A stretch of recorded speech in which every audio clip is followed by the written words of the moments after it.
ഞാൻ ഈ പറയുന്ന പോലെയാണ് നിങ്ങളെ പാർട്ട്ണർ ബിഹേവ് ചെയ്യുന്നതെന്ന് ശ്രദ്ധിച്ചു നോക്കിയേ. നിങ്ങളെ പാർട്ട്ണറെ എപ്പോഴും കോൺസ്റ്റന്റ് ആയിട്ട് ടെക്സ്റ്റ് ചെയ്യുക, 24 മണിക്കൂറും കോള് വിളിച്ചുകൊണ്ടിരിക്കുക, in the name of protection control ചെയ്യാൻ ട്രൈ ചെയ്യുക. നിങ്ങളൊരു പുതിയ റിലേഷൻഷിപ്പിലാണെങ്കിൽ കമ്മിറ്റ് ചെയ്യാൻ ഫോഴ്സ് ചെയ്യുക, ഒത്തിരി വലിയ ജസ്റ്റേഴ്സ്, ഏർലി ഓൺ റിലേഷൻഷിപ്പിൽ തന്നെ കുറേ ഗിഫ്റ്റ്സ് തരാൻ നോക്കുക.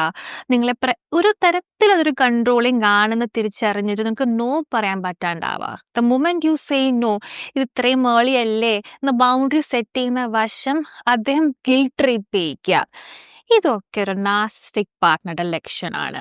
നിങ്ങൾ മനസ്സിലാക്കേണ്ടത്, നിങ്ങളുടെ റിലേഷൻഷിപ്പിൽ you should feel free, light, പ്രഷറും ഗിൽറ്റും അല്ല ഫീൽ ചെയ്യേണ്ടത്. ഇത് നിങ്ങൾക്ക് ഇങ്ങനെ മനസ്സിലാക്കാം. Take time in A relationship before committing. Set your boundaries early തന്നെ. എന്നിട്ട് അവരെങ്ങനെയാ റിയാക്ട് ചെയ്യുന്നത് നോട്ടീസ് ചെയ്യുക. ഏറ്റവും ഇമ്പോർട്ടൻറ്റ്, ഞാൻ ഈ പാർട്ട്ണറുടെ കൂടെ ആയിരിക്കുമ്പോൾ how do I feel? Do I feel safe? Do I feel comfortable?